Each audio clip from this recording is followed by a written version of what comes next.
Bonjour tout le monde, bienvenue à notre deuxième événement M-Mode pour les étudiants des écoles de mode du Québec. Mon nom, c'est Mathieu Saint-Arnaud, je travaille à la Grappe M-Mode. Euh, Mon rôle à la Grappe, c'est de m'occuper principalement du développement des marchés et des talents. Alors, c'est un plaisir pour moi d'animer la rencontre d'aujourd'hui.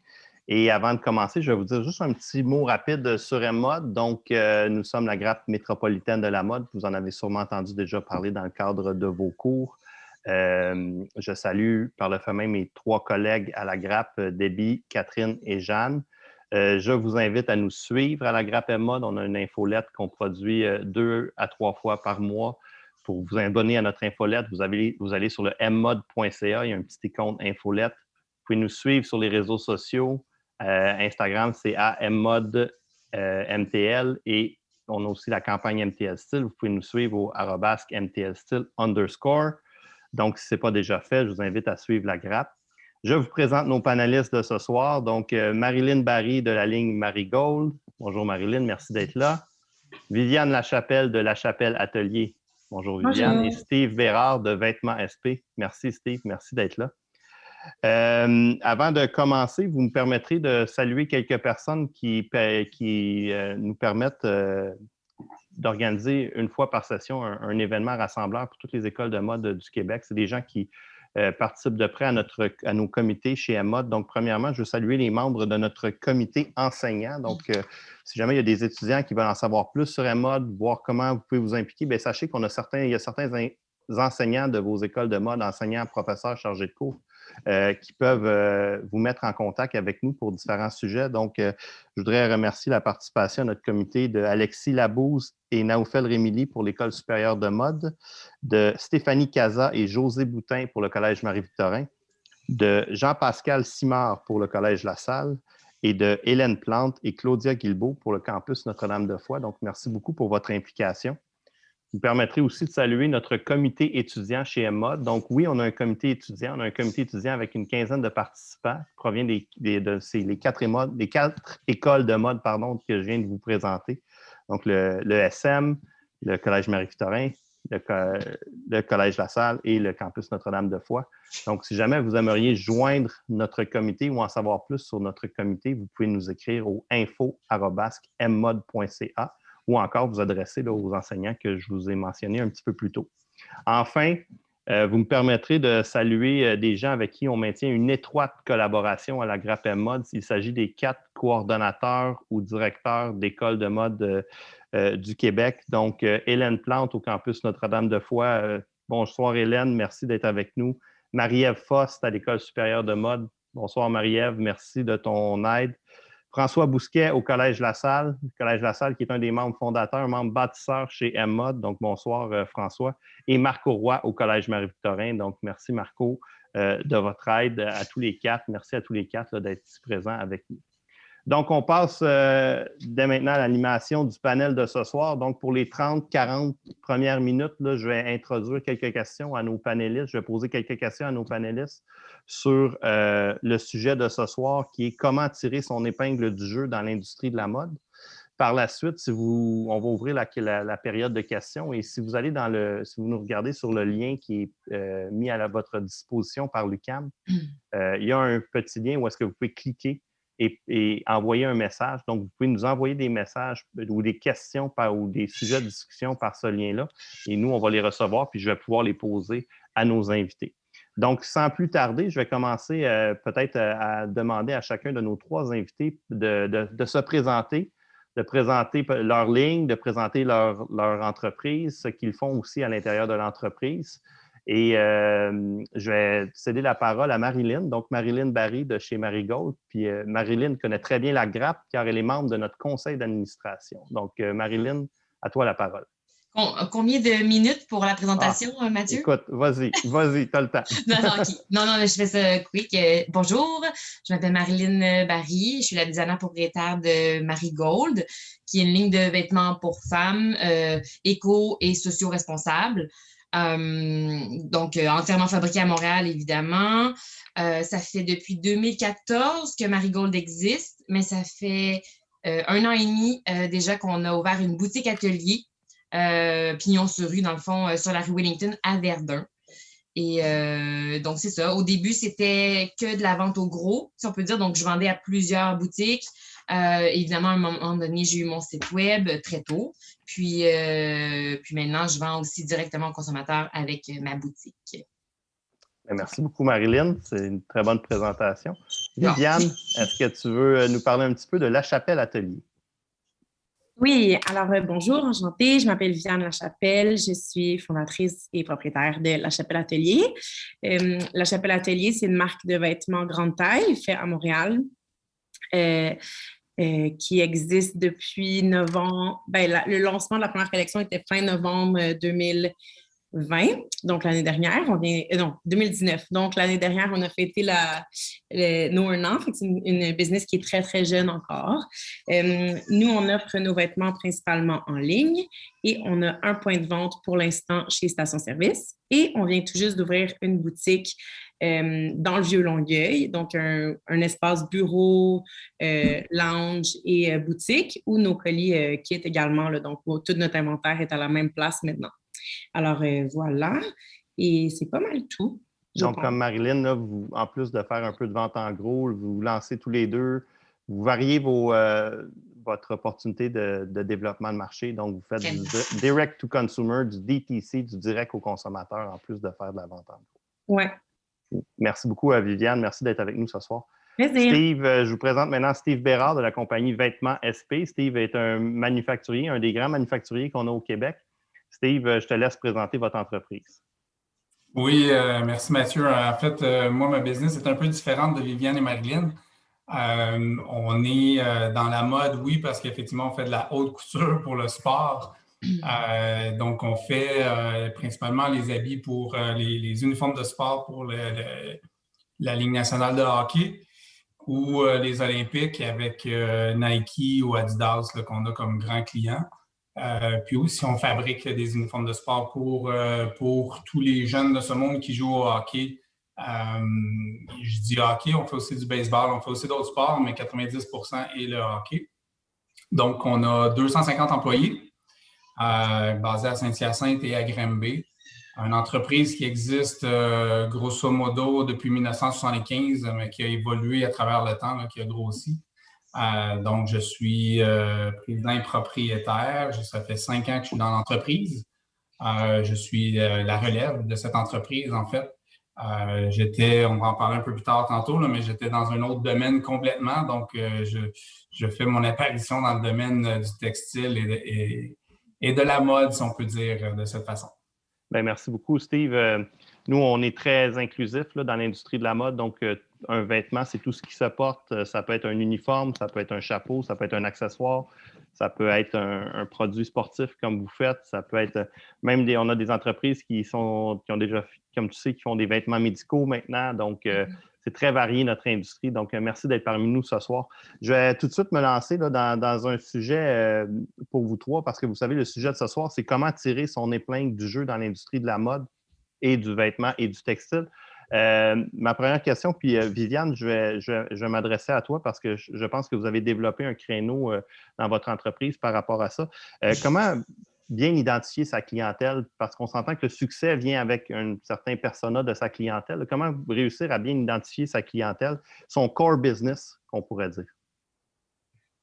Je dirais que moi, ça s'est fait de façon assez instinctive, là. Étant la première cliente de ma compagnie, c'est moi. Donc, c'est sûr que je connais bien ma clientèle. Je dirais que c'est ce qui m'a poussé vraiment, là, un besoin très personnel de lancer La Chapelle Atelier. C'était un besoin, moi, de trouver des vêtements qui m'allaient bien, minimalistes, faits ici. Alors, ça serait ça. Sinon, j'essaie d'être à l'affût beaucoup et de faire partie de beaucoup de groupes là, de femmes et d'hommes plus gros, qui rencontrent des difficultés là, à s'habiller localement, puis juste s'habiller point, en fait. Donc, j'essaie de rester à l'affût, beaucoup communiquer. Puis là, avec la boutique, ça permet de vraiment m'informer puis de mieux connaître ma clientèle en personne. C'est mon rêve, là, fait que je suis vraiment contente. Donc, tu cibles bien ton client, ta client. Donc, c'est une boutique pour hommes et femmes que ça? Écoutez, là, en ce moment, j'ai 2 morceaux unisexes et j'ai des vêtements promotionnels qui sont unisexes. Mais dans la section boutique, là, vraiment 100% fait à Montréal, je suis rendue à 2 morceaux unisexes. Alors, de plus en plus. Au départ, ma première idée était de faire une ligne uniquement unisexe, mais j'ai réalisé assez rapidement que sur des corps gros, on ne peut pas complètement oublier là, le genre, dans le sens où un corps de femme et un corps d'homme est fait tellement différent. Fait qu'il y a des morceaux qui vont nous permettre de faire des morceaux unisexes, mais je peux pas, malheureusement, là, rendre tout unisexe. C'était pas... j'allais devoir baisser mes standards, puis c'était pas... c'est ça, c'était pas satisfaisant à mon goût. Je vais poser la même question à Steve. Steve, tu en as parlé rapidement de votre core business, c'était le chandail sportif. Vous êtes reconnu dans l'industrie de la mode, du vêtement, du textile comme étant un produit unique, un produit exclusif même. Je pense que les amateurs de sport, les amateurs de hockey ne peuvent pas se procurer le produit que vous faites ou c'est très difficile de se le procurer. Mais dis-moi, comment bien tu as fait pour bien identifier ton core business, pour bien identifier ta clientèle et puis comment tu fais pour croître ta compagnie, Steve, à partir de cette identification-là? Oui, non, question intéressante. J'ai une petite anecdote par rapport à ça, mais pour commencer, effectivement, on est basé au Canada. Effectivement, on ne se le cache pas. Je suis quand même avec 250 employés dans de la production quand même à grosse quantité. Mais il faut être réaliste et je ne peux pas compétitionner avec les manufacturiers asiatiques. Donc, pourquoi on existe ici, pourquoi on est là chez nous, et il faut pallier à ça. Il faut se servir de cette force-là, c'est la rapidité d'exécution. Notre qualité, la qualité de produit est très, très, très importante chez mes clients. Puis, les petits volumes. Donc, on parle entre 10 à 500 unités. Effectivement, on fait des commandes de beaucoup plus que ça, mais sauf qu'en général, ma moyenne de commande est à peu près de 50 unités. Donc, c'est pour ça qu'on existe ici chez nous. Puis, il faut apprendre à connaître ça. Dans les premières fois que j'ai commencé, on essayait de bider, de répondre à des appels d'offres sur des 5 000, 10 000 unités. Ça ne servait à rien. On a perdu énormément de temps là-dedans. La petite anecdote que je faisais référence, quand il faut bien apprendre son marché aussi, je me rappelle dans la première année que j'ai commencé, j'étais à Portland, aux États-Unis, chez mon client Nike, que vous connaissez bien évidemment. Puis, on est dans le hockey, on fait tous les chandails de hockey pour Nike. Et un peu avec un peu d'arrogance ou de naïveté de ma part, que je dirais, j'arrive et j'avais amené avec moi des chandails de baseball et des chandails de football. Puis, je me rappelle encore le monsieur en question qui faisait à peu près 1 pied de plus que moi, il devait peser 100 livres de plus que moi, m'a regardé et m'a dit, en anglais évidemment, mais il m'a dit Monsieur Bérard, acheter des chandails de hockey faits au Canada, ça fait totalement du sens. Acheter un chandail de football fait au Canada, ça n'arrivera jamais. Fait que ça a valu la peine d'essayer, mais il fallait quand même comprendre effectivement qu'on a des forces, puis il y a certaines choses qu'on ne peut pas se permettre non plus. Donc, pour nous, le hockey, Made in Canada, fait totalement du sens, on est capable de l'exporter à travers la planète. Puis évidemment, après ça, le baseball ou les autres sports sont beaucoup plus locales. Donc, il faut effectivement être en mesure d'identifier. Suite à cette expérience-là, j'ai complètement arrêté, pas complètement parce que je tente toujours de certaines percées, mais j'ai compris aussi la force de certains de nos produits. Bon, la nordicité, le Canada, le vêtement, ça va bien ensemble. Exact. Ça touche au hockey, évidemment. Dis-moi, Steve, pour enchérir sur ce que tu viens de dire, vous produisez la confection complète des chandails, oui. Par exemple les chandails de la Ligue nationale de hockey, mais vous faites aussi le tissage, hein, si je ne me trompe pas, le tricotage, le tissage. On est une entreprise très verticale, c'est ce qui nous permet de vraiment contrôler notre qualité. Donc, moi, dans l'entrée de l'usine, ce qui me rentre d'un côté, c'est vraiment du fil. On achète du fil de polyester principalement. Puis, on tricote et on fabrique et on taille. Tout est fait à l'interne, donc la sublimation. Donc, on est très, très vertical. On contrôle 100% de notre qualité et à la fin, c'est emballé dans des sacs prêts à être livrés avec chez le client avec le nom, numéro, tout confectionné avec cresse et tout dessus. Donc oui, c'est une de nos forces, justement, d'offrir le service clé en main et de ne pas se fier avec un fournisseur externe. Petite parenthèse, effectivement, les fournisseurs externes qui sont de plus en plus compliqués à trouver. En Amérique du Nord, on est dans le domaine du textile. Il ne faut pas, année après année, il y a des compagnies qui ferment ou rapetissent beaucoup, beaucoup leur volume d'affaires. Fait que c'est très inquiétant. En fait, il faut réussir à trouver différentes façons pour se réinventer et s'assurer qu'il y a une certaine pérennité de l'entreprise. Ouais, merci beaucoup, Steve. Très bonne précision. Puis je connais, là, on arrive à Marilyn. Marilyn, je connais très bien ton entreprise parce qu'on travaille souvent ensemble. Vous êtes les trois des partisans de la fabrication locale. On va en parler un petit peu tantôt parce que je pense que c'est un des éléments qui vous permet de tirer votre épingle du jeu. Marilyn, comment bien identifier ta cliente et maintenant ton client chez Marigold? Parce que je suis un des premiers à m'être procuré un produit pour homme Marigold. Donc, parle-moi un peu de ton persona cliente et peut-être même client. Oui, donc moi, c'est du prêt-à-porter pour femmes. Donc, c'était assez général quand j'ai commencé. Je faisais que de la robe et du manteau. Évidemment, ensuite, j'ai ouvert la gamme produits. Donc, c'est vraiment pour la femme. Je peux même pas lui donner un âge parce que souvent, la mère de 60 ans va venir avec la fille de 18 ans, par exemple, là, puis les deux vont trouver épingle c'est quoi l'expression? Whatever. Ils vont trouver quelque chose qu'ils vont aimer, tu sais. Donc, c'est plus au niveau c'est un style, c'est plutôt le style Marigold, puis la coupe, la coupe. Puis à chaque collection, j'ai quand même toujours mes basics qui reviennent, puis les clientes fidèles, ils savent déjà que, par exemple, eux, les robes, ils aiment ça, les chemises. Il y a des pièces comme ça que je commence à être reconnue. Tu sais, que je dis, ils reviennent pour en racheter.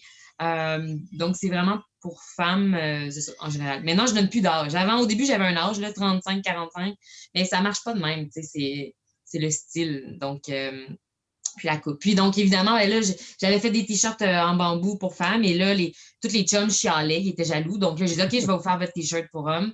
Fait que là, il y a le t-shirt pour homme. Et éventuellement, j'aurai le crewneck ou des pièces comme ça, mais Marigold va rester évidemment plus pour femmes. Même chose, j'ai sorti une petite ligne de kit. Je vais bientôt la sortir, là, bébé et maman. Là, donc, ça match ensemble. Là, évidemment, parce que j'ai eu un bébé. Là, c'est très... Je m'amuse pas mal là-dedans. Là, c'est ça. Mais évidemment, il faut toujours écouter la clientèle. Puis, moi, c'est un peu avec les années que, là, ça fait 7 ans. Fait que c'est avec les années un peu que mes clientes m'ont dicté un peu.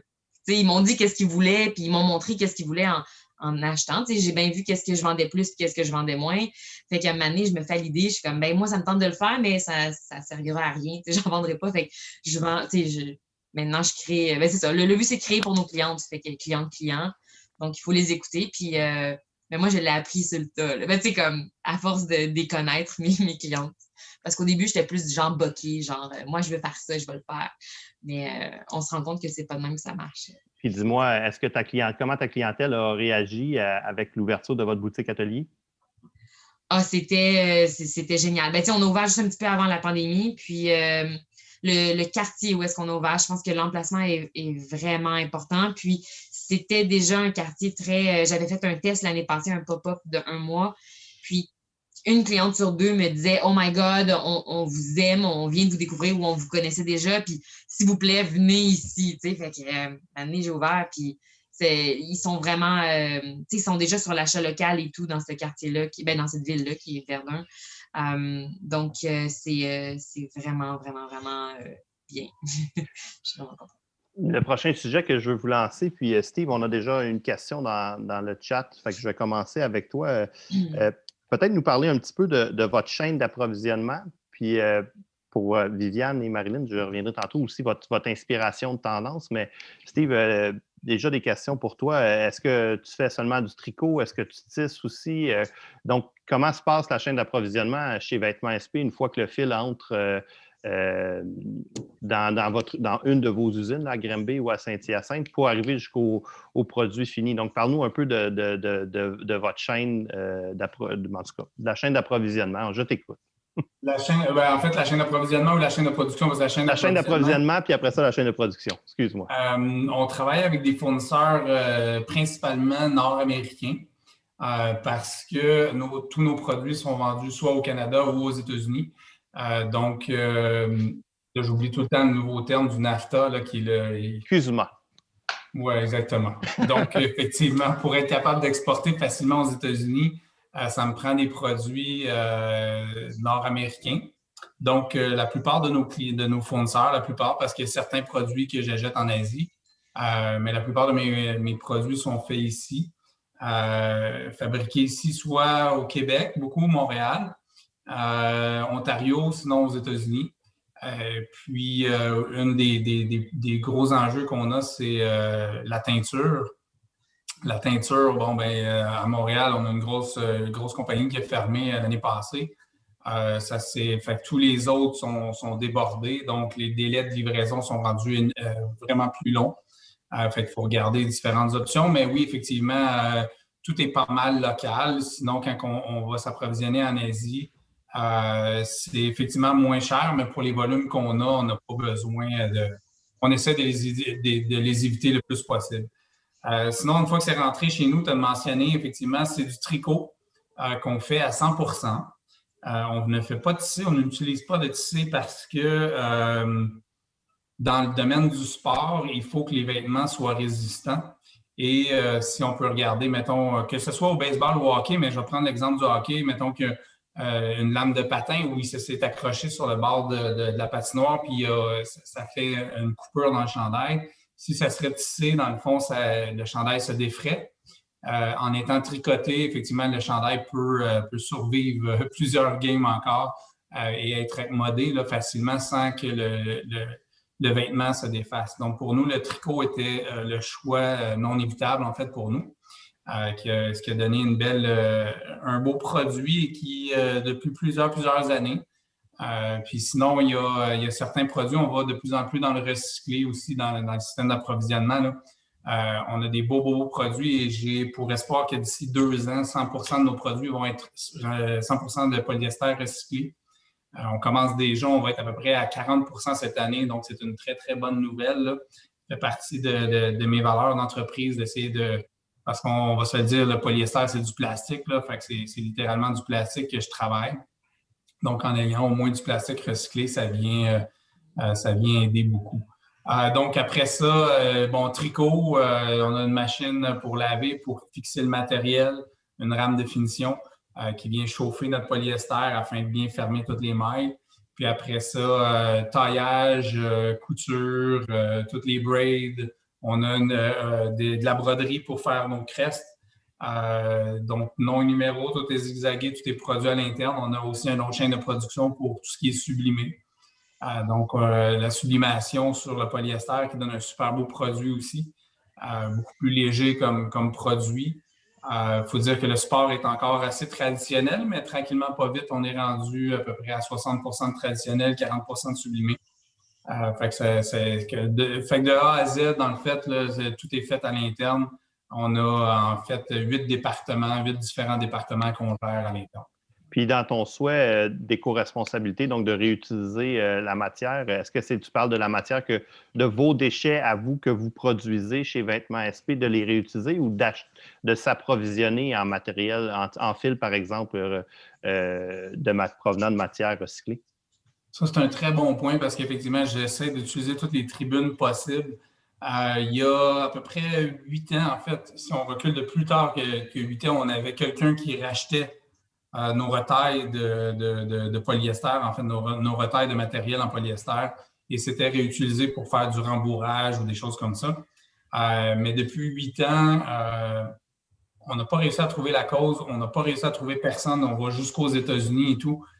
Donc, malheureusement, je jette mes déchets de polyester de retaille.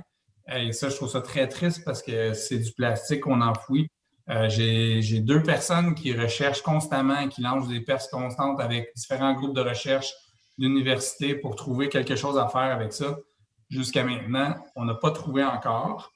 À chaque fois qu'il y a un espoir, qu'il y a des tests qui se font, après ça se termine, les coûts sont trop élevés pour réutiliser cette matière-là. Donc, dans le cas que l'initiative qu'on a mis en place présentement, c'est d'utiliser de la matière première qui est recyclée. Donc, un fil de polyester 100% recyclé. Puis, il y a une question qui vient au fur et à mesure que je reçois les questions, je peux des fois vous en poser, là, mais une question me demande, est-ce que tu as une alternative au polyester pour faire tes produits? Dans le domaine qu'on est, la réponse c'est non, pas dans ce qu'on connaît comme produit. Il faudrait que le marché s'adapte énormément. Évidemment, ça prend quand même un matériel qui est pour la sueur, c'est un équipement de sport. Donc non, pour l'instant, c'est malheureusement du polyester encore pour les prochaines années devant nous. Merci, Steve. Je vais passer à toi, Viviane, si tu me permets. Au niveau, parle-moi un petit peu là, de comment tu crées ta collection, ta chaîne d'approvisionnement, comment tu visualises les tendances aussi, comment tu vas chercher les tendances pour tes collections. Alors, je t'écoute sur le sujet. Alors, moi, je suis à ma deuxième collection avec La Chapelle. J'ai dû en annuler une, donc je serais présentement à trois collections, mais là, j'en ai annulé une à cause du COVID. J'ai préféré être plus prudente au début de l'année 2020. Voilà. Moi, comment ça fonctionne? Je fonctionne en sous-traitance. Je préfère être transparente avec vous. Je ne sais pas coudre un bouton, donc je suis vraiment plus une entrepreneur qu'une designer. Mais malgré tout, je suis designer parce que c'est moi qui, en effet, trouve toutes les idées, les inspirations, les tissus, les coupes. Donc, au final, je le suis, mais je me vois plus ou moins comme une designer, mais plus comme une entrepreneur. Mes sous-traitants, je travaille premièrement avec deux patronistes qui m'aident à designer les morceaux, donc ils préparent les patrons suite à une genre de présentation, un genre de pitch que je leur fais de la collection que j'ai imaginée. Ils me donnent des idées aussi, ils complètent ce à quoi j'ai déjà pensé. Puis ils travaillent sur les patrons de leur côté.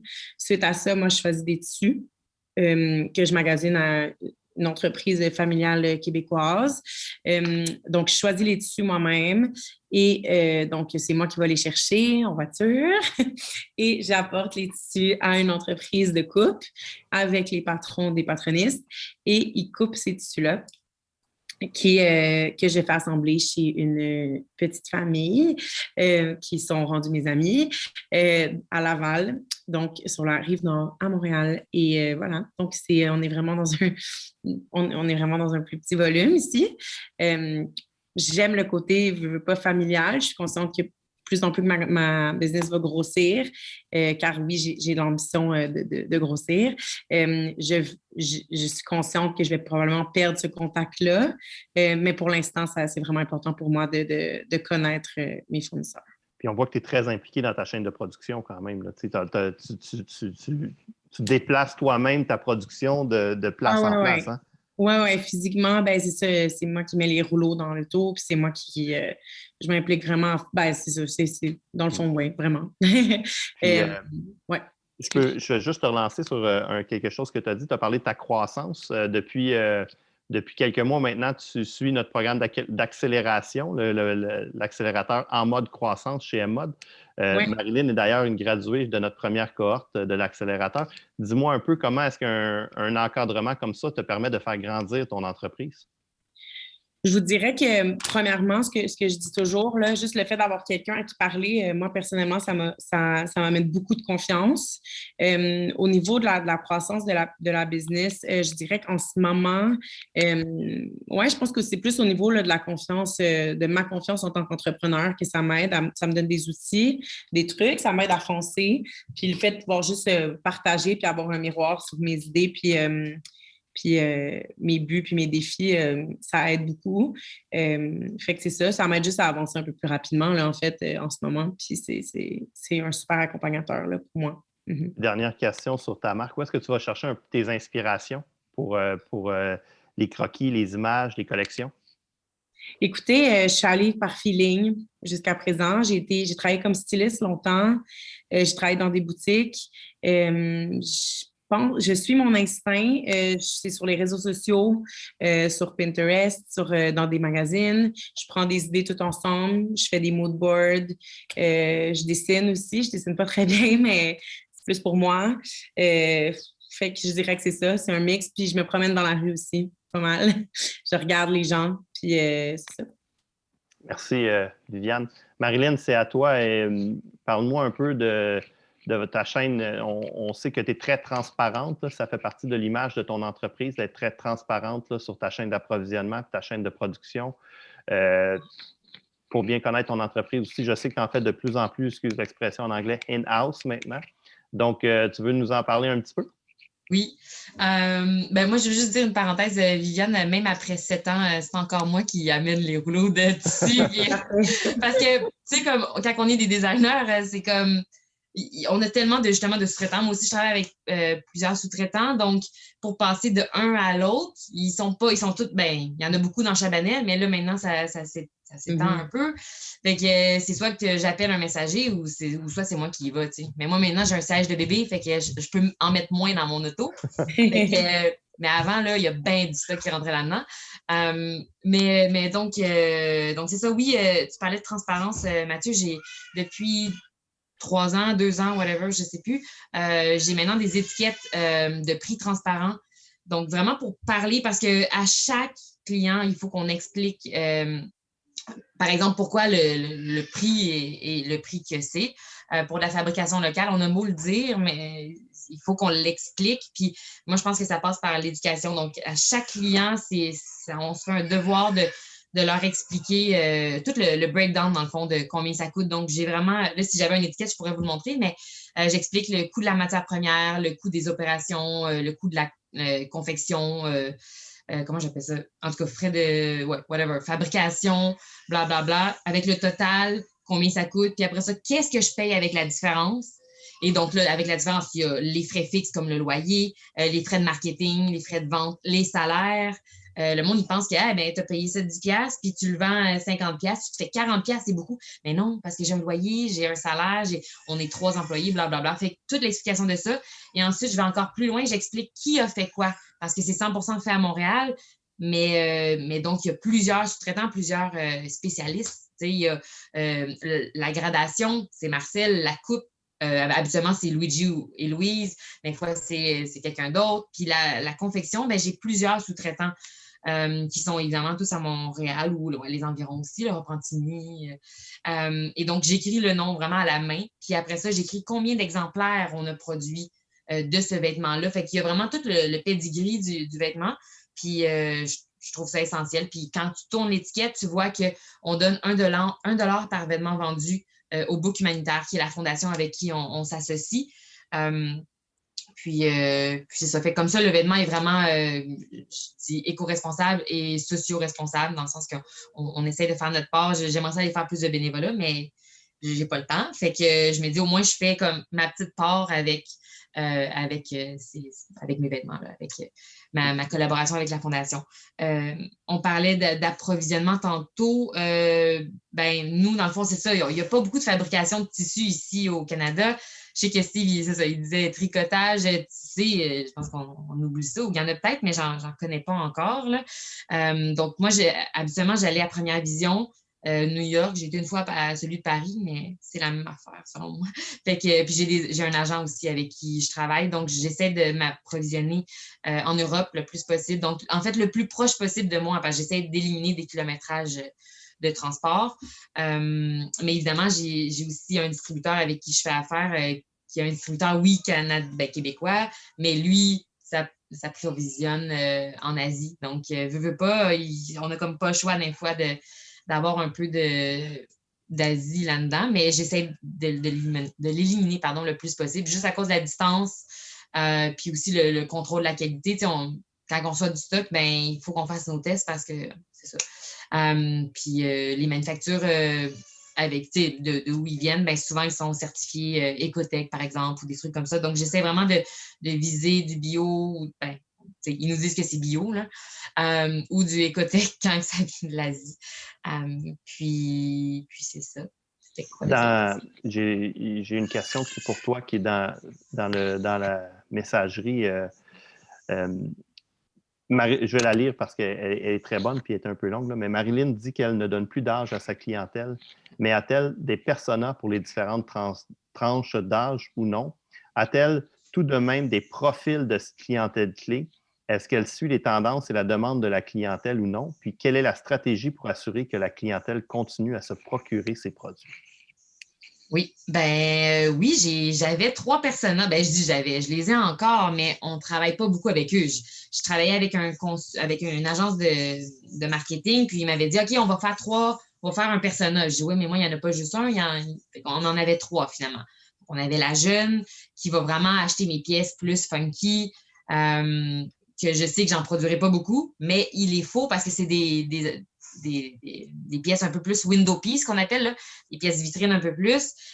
Après ça, j'ai mon persona plus 40, mettons même 40, 60 ans, qui, elle, va avoir de l'argent. Donc, elle va acheter 3-4 pièces parce que ça lui va bien, puis elle est contente d'acheter local, évidemment, puis elle a le budget pour ça. Puis, après ça, il y a c'est la genre de Instagrammeuse là, qui va avoir le goût d'acheter, qui va comme nous suivre, mais qui va être peut-être la future jeune, nouvellement sur le marché du travail, mettons, qui va s'acheter plus les pièces, par exemple, qu'on a commencé à brander, comme Marie Gold, on a nos t-shirts, on a aussi commencé à faire des broderies, puis on le voit que c'est vraiment apprécié par la plus jeune clientèle, disons. Donc, c'est ça. Puis, comment on fait pour suivre les besoins, les demandes des clientes? C'est vraiment avec les ventes. T'sais, on fait des analyses de vente, puis on voit que une couleur est partie au complet. Ben, on fait aussi, c'est ça, l'avantage, c'est de produire local, comme Steve disait, c'est qu'on fait des petites quantités. Et donc, moi, je peux recommander du tissu ou j'ai gardé du tissu, puis je fais des recoupes. Fait aussitôt que je vois que, par exemple, la couleur de, mettons, mon coton ouaté Andrea, ben, je l'avais dans 4 couleurs. Ben, la couleur rose pâle, je l'ai vendue toute d'une shot. Fait que j'ai reproduit beaucoup de rose pâle, un petit peu moins de vert forêt. Fait que je fais des repeats. Puis dans le temps, j'en faisais moins des repeats. Maintenant, j'en fais plus parce que justement, je sais qu'à la production, ça coûte un petit peu plus cher, mais c'est plus safe. De ne pas rester avec l'inventaire, même si j'ai beaucoup d'inventaire à cause de la COVID. C'est plus safe comme ça, puis c'est plus éco-responsable anyway. Puis on est plus à l'écoute de nos clientes comme ça. On est plus prompt à répondre. Puis c'est ça. Puis j'offre aussi avec la boutique, là, j'offre du semi sur mesure. Donc, quand les clientes viennent, puis ils disent moi, j'aime ça, cette robe-là, j'en ai déjà une chez moi, celle-là, je vais la prendre, mais j'aimerais en avoir une autre couleur ou blablabla. On le fait à la pièce parce que maintenant, c'est ça, oui, je travaille avec plusieurs sous-traitants depuis les débuts, mais maintenant, j'ai engagé ma première échantillonneuse couturière que j'appelle, mais parce qu'elle est vraiment échantillonneuse, elle est vraiment bonne, je l'adore. Et donc là, maintenant, elle est vraiment sur le payroll, donc ça me donne vraiment la flexibilité de pouvoir répondre à des demandes comme ça, là, j'appelle ça semi-sur-mesure, qui est dans le fond plus mettons, avec des matières spécifiques ou des longueurs différentes de manches ou de robes. C'est ça. Tout ce que vous dites, c'est super inspirant. Là. Je pense que vous avez des super bons exemples pour la jeunesse qui nous écoute aujourd'hui. Plein de bons commentaires aussi dans les questions. Merci d'être franc et de votre générosité pour notre communauté étudiante aujourd'hui. On voit le temps qui file. Je vais avancer dans quelques questions un petit peu plus ciblées. Vous en avez parlé de votre profil entrepreneurial. Steve, tu as parlé de relève entrepreneuriale, de rachat d'entreprise. Viviane, tu as parlé d'avoir lancé ton entreprise également. Marilyn, de se lancer une boutique, comment ça, COVID, puis tout ça. Peut-être me parler un petit peu de votre parcours. On parle à des étudiants universitaires, collégiales, votre parcours qui vous a amené au niveau scolaire, puis par la suite, comment vous êtes arrivé là, au niveau de l'entrepreneur que vous êtes aujourd'hui. Steve, je te laisse commencer. Oui, probablement très, très différent de Viviane et Marilyn. Je suis ingénieur de formation en télécommunication. Donc, j'ai commencé ma carrière, effectivement, à la Polytechnique. Là, j'ai commencé ma carrière chez Bell pendant plusieurs années. Après ça, j'ai transféré chez Vidéotron. Donc, j'ai gradué les échelons. J'ai gradé les échelons. Je me suis rendu dans le management. Après ça, pendant ce temps-là, j'ai fait mon MBA au HEC à Montréal. Donc, effectivement, deux diplômes qui m'ont aidé effectivement à amener mon côté affaires, à aimer beaucoup, beaucoup, beaucoup le côté affaires. Donc, je n'étais pas du tout du côté textile, bien que mon père était dans le domaine depuis plusieurs années. En fait, si on recule juste dans les années 90, c'était l'époque où est-ce qu'effectivement toutes les manufactures de textiles fermaient au Canada pour s'en aller en Asie. Donc, je n'ai pas suivi les traces de mon père à ce moment-là. J'ai fait mon propre chemin. Donc, ingénieur, comme je vous dis, après ça, je suis monté dans les échelons. Je suis arrivé chez Québecor et j'ai parti un fonds d'investissement avec Québecor pour investir dans des startups. On était en technologie, évidemment, encore une fois, loin du textile, mais tout ce qui était technologie, j'investissais dans le fond. Puis là, c'est la partie très business, très affaires que j'ai vraiment aimé ça et je faisais affaire avec des startups, donc des petites entreprises. Et je me rendais compte que j'aimais mieux être de l'autre côté de la table que de mon côté de la table avec le gros portefeuille, les grosses affaires, où est-ce que le gros bateau, difficile à tourner, difficile à prendre des décisions. Donc, je voulais rapidement être de l'autre côté de la table. En fait, tous les matins, je me levais puis j'avais plus de plaisir à travailler avec les entrepreneurs puis de les aider à faire pivoter leurs idées en quelques jours et très rapidement pour être capable de se réorienter. Donc, c'est de là qu'est venue mon envie de devenir entrepreneur par moi-même. Et par la suite, de fil en aiguille, ben, je savais, oui, de fil en aiguille, c'est une bonne expression. Mon père avait toujours son entreprise, qui était une petite entreprise à l'époque. Et j'ai décidé d'embarquer. En fait, j'ai appelé mon père au lieu de... Je m'étais mis dans des programmes de relève. Puis là, effectivement, en discutant avec des amis, des bons conseillers qu'aujourd'hui, je ne regrette pas. Mais tu sais, j'ai dit, je ne connais rien dans le textile à part avoir suivi mon père à travers les années.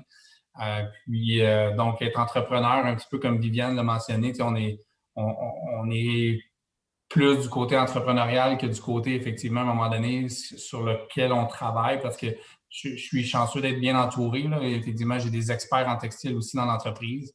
Bien que je me trouve quand même pas si mal que ça pour quelqu'un qui n'a pas fait d'études en textile comme tel. Mais un parcours complètement atypique. Je me ramasse à la tête d'une entreprise, effectivement, que j'ai fait des acquisitions au courant des 5 dernières années qui m'amènent à cette entreprise-là, qui est dans le domaine du textile, qu'on est dans une bonne place où est-ce que je négocie des ententes de fils, de teinture, donc, c'est effectivement très, très intéressant, bien qu'effectivement, je suis très, très loin de la technologie. On essaye de rentrer de la technologie, par contre, dans nos procédures de manufacture. Donc, de la robotisation, des systèmes d'ERP, le fameux 4.0 qu'on entend. Ça, c'est le côté qu'effectivement, je contrôle un peu plus, mais que j'ai énormément de passion à discuter avec mes clients et avec mes fournisseurs du côté plus textile aussi. Puis même avec mon plancher de couture, j'ai beaucoup de plaisir à aller parler avec mon monde pour essayer de trouver des nouvelles façons de faire et essayer d'améliorer les choses. Très bien. Merci. Super beaux exemples. Wow. Bravo, Steve. C'est une belle façon d'être entrepreneur. C'est une relève entrepreneuriale, une relève familiale, puis tu le démontres bien. Viviane, on en a parlé un petit peu tantôt de ton parcours dans l'accélérateur, mais comment tu es arrivé à La Chapelle Atelier au parcours scolaire puis au parcours entrepreneurial? Et là, là. OK. Moi, j'ai travaillé quelques années dans un camp de vacances avec des déficients intellectuels et j'avais une réelle passion pour cette clientèle-là. Alors, je suis allée faire une technique en éducation spécialisée en ayant espoir de faire un bac comme travailleur social. Et j'aimais beaucoup le côté humain, je me retrouvais beaucoup là-dedans. Et à un dernier stage que j'ai fait super difficile, dans un milieu très difficile, j'ai été un petit peu trop brusquée par la clientèle et j'ai comme été un petit peu off de ce métier-là. Alors, je me rappelle, j'étais un petit peu mêlée et un ami à moi m'a offert de faire le stylisme d'un premier vidéoclip. Alors, je me suis pointée sur un plateau. Je ne savais rien du tout. Je suis arrivée avec une housse et de vêtements et en tout cas, j'avais l'air de rien. Et j'ai fait 1 clip, 2 clips, 3 clips. Et finalement, j'ai fait ça pendant 3 ans, styliste. Fait que j'ai appris beaucoup. Ensuite de ça, j'ai travaillé dans une boutique. En fait, avant de travailler à la boutique, l'idée de La Chapelle Atelier était déjà là en moi. Là, ça commençait à m'habiter parce que je voyais le besoin, principalement avec moi, mais aussi avec des amis à moi, juste en général, des clientes que je rencontrais sur des shoots aussi. Et donc, mais je me sentais pas assez solide parce que j'avais jamais travaillé dans une boutique. Alors, je vais aller travailler un petit peu sur le plancher dans le retail, voir comment ça fonctionne. Alors, je suis allée travailler dans une boutique là, comme vendeuse. Et là, j'ai parlé avec bien des clientes. J'en ai appris beaucoup sur les vêtements, sur les tissus. Et c'est après ça que j'ai décidé de lancer La Chapelle Atelier. Je viens d'une famille d'entrepreneurs. Je pense que j'ai cette fibre entrepreneuriale-là. Je pense que j'ai toujours, dans le fond, voulu faire ça, mais c'est ça, j'attendais juste d'avoir l'idée, le projet, quelque chose qui me collait vraiment à moi. Fait que voilà, c'est comme ça. C'est super. Marilyn, je te cite, OK? Tu te dis souvent, tu as le parcours traditionnel d'une étudiante mode au Québec. 3 ans au Collège Marie-Victorin, 3 ans à l'École supérieure de mode. Parle-nous un petit peu de ça, mais ce que je veux entendre, c'est aussi qu'est-ce qui s'est passé entre l'ESM puis Marigold. Ouais. C'est ça. Je me suis toujours dit une puriste. J'ai commencé à prendre des cours de couture quand j'avais 7 ans. J'ai toujours dit que j'allais être la prochaine Chanel. Maintenant, tu comprends que ça marche pas de même. Mais j'ai toujours été très boquée aussi. Puis j'ai toujours voulu être être la boss, tu sais. Puis être une designer. Fait que j'ai juste comme suivi le parcours classique. En sortant de l'université, je me suis dit, je me sens pas encore comme prête à partir mon entreprise. Donc, j'ai travaillé, par exemple, chez l'Aubainerie. Ensuite, c'est une compagnie qui travaille pour l'Aubainerie, donc Boy, ça s'appelle. Ils ont été achetés par l'Aubainerie. Donc, j'étais designer pour des vêtements pour enfants. Ensuite de ça, j'ai travaillé pour un autre petit designer qui est très connu, Body Bag. Puis, après ça, j'ai été travailler chez Groupe Dynamite, chez Garage. Donc, j'ai fait 3 ans là. Et après ça, en fait, ça... Est-ce que vous entendez les cris de bébé? Oui, mais c'est pas grave, Marilyn. OK, je suis désolée. Mon Dieu, excusez. Mais donc, c'est ça. Fait que quand j'étais chez Garage...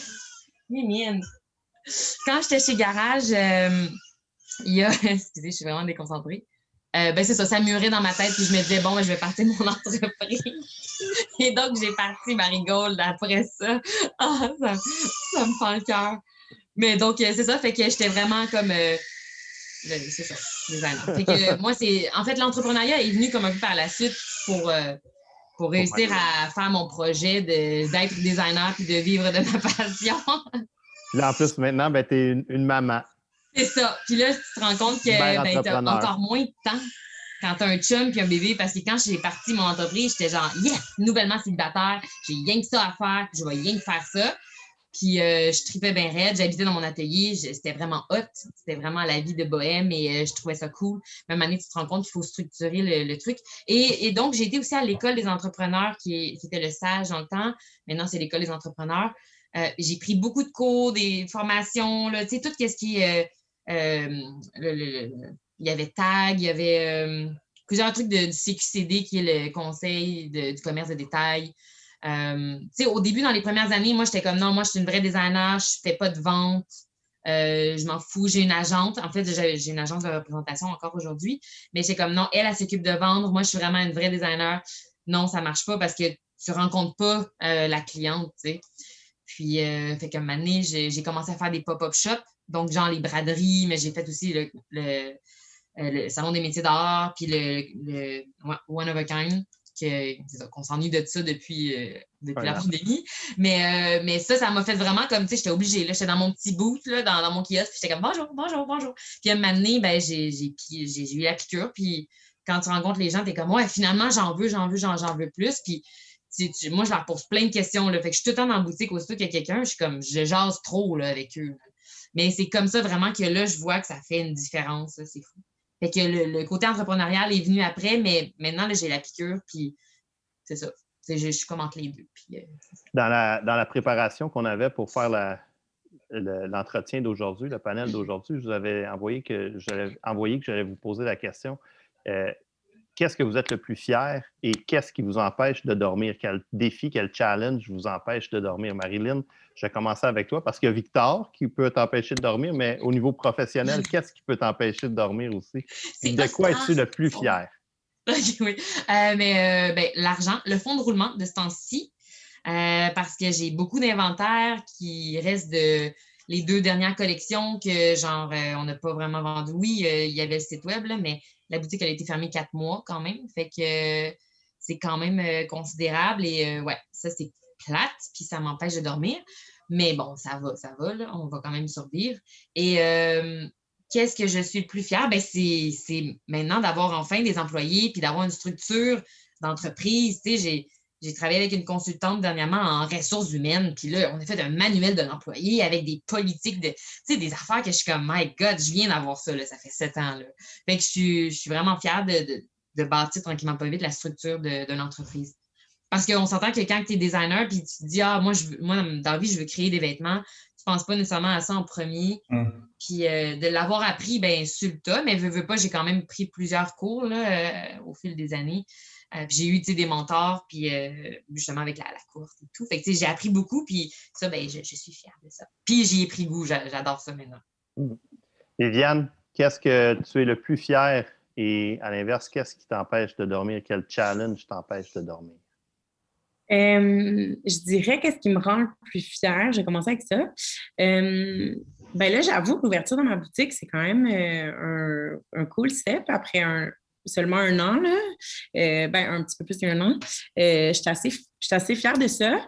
Mais surtout, je suis contente d'avoir un lieu pour rencontrer mes clientes et mes clients, discuter, avoir un contact humain avec eux. C'est difficile de partir une marque dans le contexte de la pandémie, surtout avec une clientèle comme la mienne, qui a de la difficulté à créer un lien de confiance parce qu'ils ont toujours eu des mauvaises expériences, m'incluant, dans les cabines d'essayage. Alors, c'est un point tournant pour ma business de pouvoir essayer les vêtements en vrai et même les toucher. Fait que je dirais que la boutique, c'est une de mes fiertés.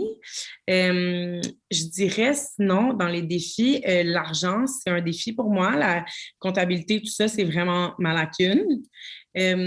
Et l'autre chose qui est un défi pour moi, qui m'empêche de dormir, c'est que ça ne va pas assez vite à mon goût, jamais. Alors, je suis un petit peu... moi, c'est jamais bon. Je suis pas capable de... En fait, je suis pas capable d'être fière de moi, vraiment. Fait que je dirais que c'est ça mon gros défi. Fait que ça m'a tout pris pour écrire boutique sur la feuille tantôt quand j'ai fait mon petit brainstorming 15 minutes avant de vous rencontrer. Alors, je pense que c'est ça, c'est d'être fière de moi, là, vraiment, puis de suivre un rythme qui est comme, ben, juste être satisfaite du rythme que j'ai. Pour moi, ça, déjà, c'est ça. C'est un défi considérable pour moi et ma personnalité. Bravo, Viviane. Merci. Steve, qu'est-ce qui t'empêche de dormir et qu'est-ce qui te rend le plus fier? Je vais commencer avec ce qui me rend le plus fier parce que c'est plus simple, en fait. Le parcours que je vous ai nommé avant, effectivement, me rend très fier où est-ce que je suis rendu aujourd'hui. Et par le fait même, en fait, la dernière année, d'être capable d'avoir passé à travers parce que, effectivement, gérer une entreprise de 250 personnes, de ne plus avoir de travail du tout, puis... moi, en fait, dès la première fin de semaine qu'on a su qu'on allait fermer, on recule en début mars, fin février. J'étais au téléphone avec certains différents paliers de gouvernement et tout. On a fermé seulement 4 jours. J'ai réussi à réouvrir pour faire des jaquettes. Fait que j'ai sauvé l'entreprise. J'ai gardé mon monde aussi à l'emploi. Bon, pas à 100 évidemment, là, à environ 60 mais ce qui était le plus important pour moi, les couturières et tout, de les faire travailler. Donc ça, effectivement, avec du recul, là, je suis très fier de ce que j'ai réussi à accomplir dans la dernière année, puis d'être aujourd'hui, retrouver mes 250 employés et de regarder en avant. Ça a été une fierté. Donc, du côté de ce qui m'empêche de dormir, bien, il y en a plusieurs. La COVID, comme qu'on vient de parler. Petite parenthèse, effectivement, moi, j'ai une partenaire avec moi dans l'aventure. C'est pas toujours facile. Marilyn et Viviane ont la chance d'être seules. Je dis la chance. C'est le fun aussi d'avoir un partenaire parce qu'on peut partager aussi certains stress, mais ça l'amène aussi certains dilemmes dans où est-ce qu'on s'en va. Donc, effectivement, le choix du partenaire, si vous faites une autre rencontre à un moment donné de comment gérer avec des partenaires ou un partenaire, ça va me faire plaisir d'en parler. Il y a certaines réalités quand tu es entrepreneur, effectivement, à partir... puis un peu comme Viviane, on ne veut pas, en tant que partenaire, en tant qu'entrepreneur, tu as des défis, tu te pousses toi-même et tu veux tout le temps te surpasser. Fait que c'est difficile quand tu as quelqu'un d'autre aussi qui a d'autres besoins différents. Donc, ça, c'est un gros dilemme qui m'empêche de dormir, petite parenthèse. Sinon, gros point, la main-d'œuvre. La main-d'œuvre au Québec, au Canada, dans le textile, ben, vous le savez, c'est pas facile. C'est un gros défi de trouver des couturières, de trouver, c'est plus un métier, c'est plus. Donc, on a nos propres écoles à l'interne, on forme le monde à l'interne. Mais c'est un gros défi. Puis effectivement, c'est le défi de l'avenir de mon entreprise. Si je veux continuer à grossir, il faut que je trouve une façon soit de m'établir dans une autre région, ou soit d'aller chercher du monde, mais je peux plus penser à recruter, c'est très difficile. Mon équipe de ressources humaines travaille très fort là-dessus. Sinon, c'est pas mal ça. C'est en fait, les ressources humaines là, pour l'avenir d'entreprise sont vraiment quelque chose qui me tient bien occupé les nuits que je dors pas trop. J'avais justement une discussion avec Marie-Ève Foss, la directrice de l'École supérieure de mode aujourd'hui, où est-ce qu'on était d'accord sur ce point-là, c'est que la ressource humaine est très importante à l'intérieur de l'entreprise. C'est la clé de la croissance. Hein. Tu viens de le dire. Puis on avait même une question, puis je vous la pose rapidement, une question de la part des étudiants, c'est ça touche la main-d'œuvre, mais tant pour toi, Steve, ta main-d'œuvre, puis un petit peu Marilyn aussi, tu y as répondu, mais aussi si vous devez faire certaines étapes de sous-traitance, comment vous allez chercher ces étapes de sous-traitance-là? Est-ce que c'est difficile? Est-ce que vous voyez qu'il y a un enjeu au niveau de la sous-traitance de certaines étapes? Steve, peut-être que ça touche un peu moins parce que c'est très vertical, mais tu as parlé de ton exemple de couturière, de personnel du plancher manufacturier. Est-ce que tu vois des enjeux de ressources humaines à tous les niveaux de ton entreprise? Personnellement, en fait, je dirais que dans les bureaux, ça va quand même bien, mais c'est un enjeu partout. On se dispute les mêmes personnes, là. On le sait, le taux de chômage au Québec est très bas, ce qui est une bonne nouvelle en tant que société, en tant qu'entrepreneur. Effectivement, c'est une autre réalité. Donc, c'est difficile parce qu'effectivement, les salaires augmentent. On se bat tous pour le même personnel. Il n'y en a pas beaucoup au niveau de la production. Il y a de moins en moins de monde. Fait qu'effectivement, on va avec des solutions on fait venir des gens de différents pays aussi pour venir travailler chez nous. Ça complique les choses, veux pas, ça rajoute de la complexité dans le processus. Mais il y a des solutions, mais c'est effectivement un gros défi pour nous. C'est un très gros défi pour l'industrie. C'est d'ailleurs pour ça qu'on a un chantier sur la main-d'œuvre chez Amod. On essaie toutes sortes de solutions pour aider nos entreprises au niveau du recrutement, au niveau de la rétention, au niveau de la formation continue. Je pense que... Puis, tu sais, dans le sens que, personnellement, je trouve que le domaine de Viviane et Marilyn sont beaucoup plus fun, beaucoup plus hype à aller travailler, à produire, tandis que moi, on est plus du côté manufacturier, là. Donc, mais il y a quelque chose quand même dans le domaine du textile, dans le domaine il faut réussir à revamper notre industrie, la rendre attrayante, la rendre, c'est pas juste la madame qui vient coudre toute la journée derrière sa machine à coudre qu'on peut voir les images, là. Il faut quand même, puis je suis sûr que travailler avec Viviane et Marilyn, ça doit être super le fun en étant couturière pour travailler avec eux autres. Donc, c'est là que je trouve que l'industrie doit se réinventer au niveau de, effectivement, les conditions de travail, puis deux, aussi à bien mousser cette nouvelle façon de voir, façon de travailler pour attirer des gens dans ce domaine-là. En tout cas, Steve, moi, j'ai visité tes 2 planchers de production, tes 2 usines à Granby puis à Saint-Hyacinthe. Ça fait partie des usines les plus belles, les plus technologiques, les plus innovantes qu'on a dans notre industrie. Donc, félicitations. Je suis sûr que c'est un endroit très agréable pour tes employés pour y travailler. Et tout comme Viviane, ce que tu viens de dire, je suis d'accord avec toi, mais c'est pas au niveau que je voudrais que ce soit, puis ça va pas à la vitesse que je voudrais que ce soit. J'aimerais ça offrir des bien meilleures conditions que ça à mes employés, puis que ça soit le fun de venir travailler chez nous. Viviane, la question que j'ai posée t'était adressée, ça parlait de, vu que tu es surtout en sous-traitance, est-ce que tu as des enjeux de sous-traitance présentement au Québec au niveau parce qu'on a évidemment un manque de main-d'œuvre là, criant dans notre industrie? OK, j'ai mon son. Écoutez, je pense que j'ai eu de la chance. Fait que je touche du bois. Par contre, j'ai entendu des histoires vraiment plus difficiles de la sous-traitance au niveau des fournisseurs. Je dirais que, par contre, un conseil que j'ai eu au départ puis qui m'a beaucoup aidé jusqu'à présent, c'est toujours avoir quelques options de backup au cas que la personne ne soit pas disponible à ce moment-là. Puis c'est ça, donc d'avoir toujours des options là, dans chaque créneau, là, donc au niveau de la coupe, au niveau de la confection. C'est ça. Hey, j'en profiterais pour ajouter un petit truc que j'ai pas dit. Vas-y. Ben oui. D'une fierté pour moi, puis qui est comme vraiment ce qui me drive au quotidien, fait que j'aimerais le rajouter. C'est vraiment les commentaires surtout des femmes que j'ai quand ils viennent en boutique et que je reçois sur les réseaux sociaux qui disent que je change vraiment leur quotidien et qu'ils attendaient ça depuis des années. Je ne peux pas croire que j'ai oublié de le mentionner parce que c'est vraiment, vraiment ce qui me motive toujours. Fait que c'est vraiment ça, changer la vie des femmes comme moi qui ont trop rushé à trouver des vêtements. Fait que voilà, je voulais juste rajouter ça. Super belle addition à ton commentaire précédent. Puis, écoute, continue à toucher du bois parce que je te souhaite pas des problèmes que d'autres entrepreneurs ou d'autres designers ont au niveau de la sous-traitance. Mais d'avoir des options, tu sais, toujours une genre de banque. Tu sais, moi, je pense beaucoup à des cartes d'affaires, là, mais on n'a plus ça. Mais tu sais, toujours avoir quelques cartes d'affaires. Ton Rolodex. Comme ça, tu as toujours quelqu'un à appeler au cas. Puis je dirais une autre chose, c'est d'entretenir les relations. Je pense que c'est vraiment important, surtout au niveau de Marilyn et moi. Ben, on est proches, fait j'ai l'opportunité d'être courtoise. Puis ça, je pense que ça l'aide à avoir vraiment des bons services, puis juste que de se faire rappeler, tout ça. Fait que, voilà. Super. Marilyn, mais c'est correct, on peut le voir, Victor et Marilyn, hein?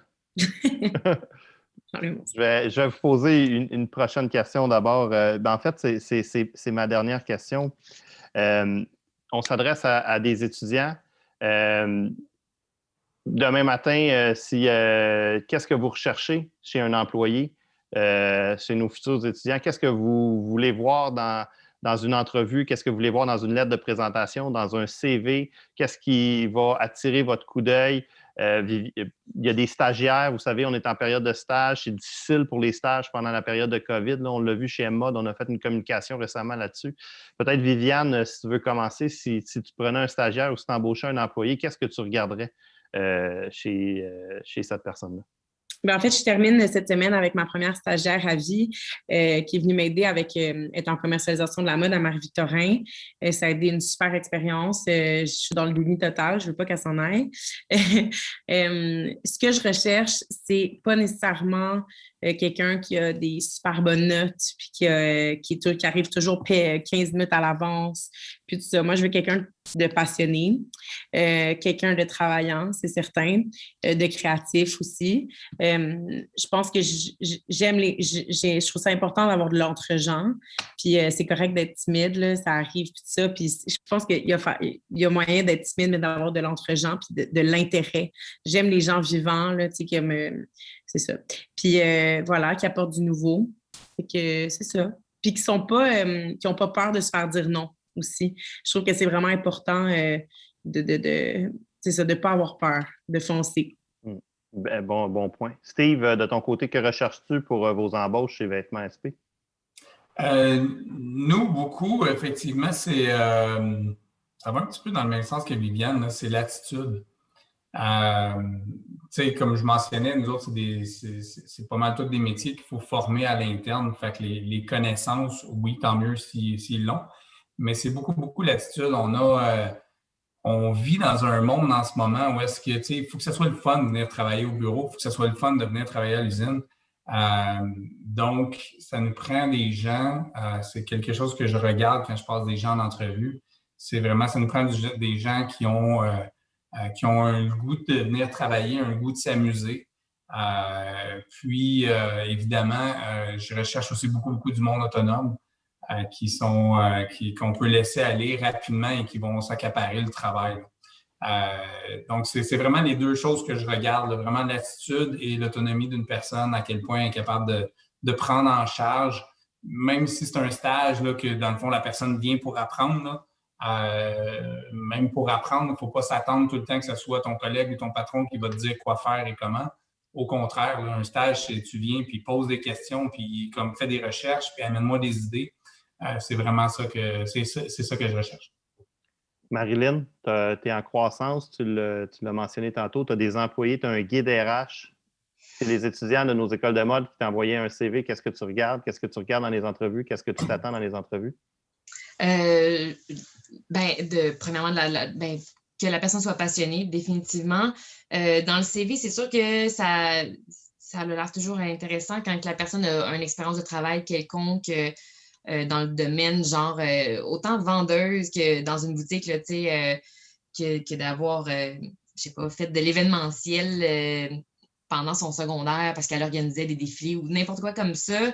Que dans le fond, des projets parascolaires un peu qu'on appelle, là, que ça, personne n'est obligé de faire ça, mais quand tu en as fait, tu le mets sur ton CV puis tu as l'air motivé. En fait, ça paraît que tu es motivé. Puis, c'est ça, comme Viviane et Steve, l'autonomie, la responsabilisation aussi, on n'est pas des profs, on n'est pas là pour répondre à leurs questions à chaque 2 secondes, genre, hey, non, moi aussi j'ai une tâche. Donc, il faut que de l'autonomie, être capable de demander des validations au lieu de demander tout le temps des questions. C'est ça. Avant de passer à ma question de conclusion que je trouve très, très bonne, qui m'a été envoyée par un étudiant, peut-être comment est-ce que les étudiants peuvent suivre chacune de vos entreprises? Si vous voulez peut-être mentionner vos angles de réseaux sociaux, puis votre site web. Viviane, veux-tu commencer? Oui. Alors, La Chapelle Atelier est sur tous les réseaux. Instagram principalement, Facebook aussi. Sinon, je suis sur LinkedIn. La Chapelle Atelier aussi, mais si vous voulez m'envoyer des trucs, ou ça arrive souvent là, que suite à des Zooms comme ça, là, des webinaires, je reçois des messages plus sur LinkedIn.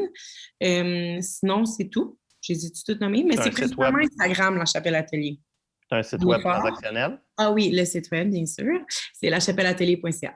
Parfait. Marilyn? Oui, donc marigoldmtl.com, c'est mon site web. Marigold avec une petite barre en bas. MTS, c'est mon Instagram. Sinon, on est pas mal actifs sur Facebook aussi, notre page Facebook, puis on met 3 posts par semaine parce que c'est notre objectif. C'est ça, moi. Avec le site web, tout est... Tout est bon. Steve?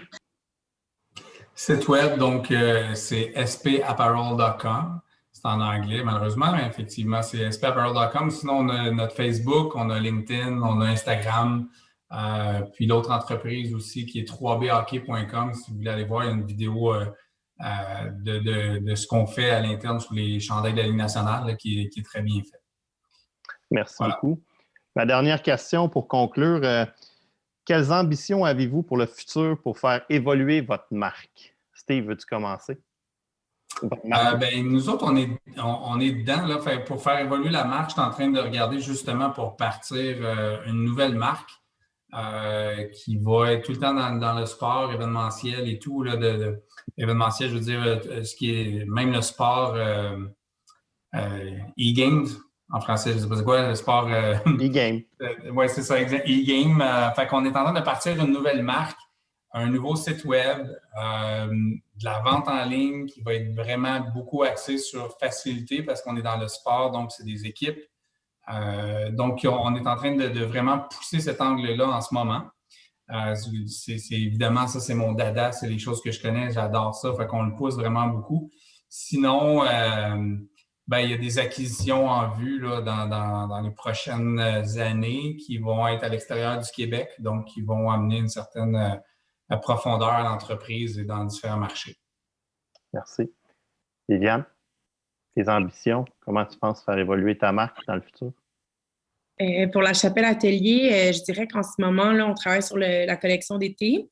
J'aimerais être capable d'offrir, mon objectif ultime, c'est d'offrir 4 collections par année, des petites collections, genre des capsules. C'est des vêtements qui sont 4 saisons. Alors, on ne suit pas nécessairement les 2 saisons habituelles. J'aimerais encore plus travailler sur l'esprit de communauté de ma marque. Alors, créer des événements, des choses, quand ce sera possible, évidemment. Développer le côté humain de La Chapelle Atelier. Sinon, l'autre objectif qui est vraiment proche, c'est moi, je fais beaucoup de vêtements promotionnels à la Chapelle Atelier. C'est quand même une grosse partie de la Chapelle en ce moment. Par contre, en ce moment, c'est sérigraphié à Montréal, mais sur des vêtements Gildan qui ne collent plus ou moins avec les valeurs de mon entreprise. Alors, je suis en train de transitionner à trouver un fournisseur québécois ou canadien qui se rend jusqu'à 5X large. Je lance une perche pendant que vous y êtes. Alors, voilà. Et donc, transitionner ça vers du made ici. Et continuer à travailler avec des artistes, des graphistes et voilà. Puis ouvrir plein de boutiques un jour. Mais là, pour l'instant, ça va être ça. Je vais arrêter parce que je pourrais continuer. Tu pourrais continuer. Hein? Alors, je vais arrêter. Bravo pour tes ambitions. Marilyn, tes ambitions, la marque, où est-ce qu'elle s'en va, Marigold, dans le futur? Ben moi, je veux grossir l'équipe, faire grandir l'équipe. Puis, tu sais, j'ai déjà mis la structure, tout est là pour juste la faire grandir et tout. Donc, réétendre un peu plus mon marché avec les États-Unis. Mais, puis, tu sais, là j'ai comme solidifié le marché québécois, canadien, aussi avec la boutique Pignon sur rue. Et donc là, je peux vraiment, j'ai mis les bases. Fait qu'il me reste juste à faire grandir ça. Et donc, évidemment, avoir plus d'employés pour avoir une meilleure structure. Et tout. Je veux prendre l'occasion pour vous remercier. Vous êtes des entrepreneurs très passionnés. Vous avez montré aussi beaucoup d'émotion à nos étudiants collégiaux, universitaires de nos écoles de mode, de vêtements. Vous avez beaucoup d'ambition. Vous avez surtout été très transparent ce soir sur votre entreprise, très généreux sur votre entreprise. Ça fait que ça permet à notre clientèle étudiante là, d'avoir un très bon portrait de 3 entreprises dans lesquelles ils pourraient travailler dans un futur très rapproché ou pourraient faire un stage dans un futur très rapproché. Donc, merci beaucoup. Il y a plusieurs commentaires là, qui vous félicitent là, pour la communication que vous avez faite ce soir, la transparence que vous avez faite. Fait que c'est tout à votre honneur. Puis merci d'avoir accepté notre invitation à la Grappe. Puis merci d'être toujours présent quand on fait appel à vous. Là. C'est très apprécié. N'importe quand. Merci beaucoup. Super. Merci à tout le monde qui était là. Merci à vous tous. Merci. Bye bye. Merci.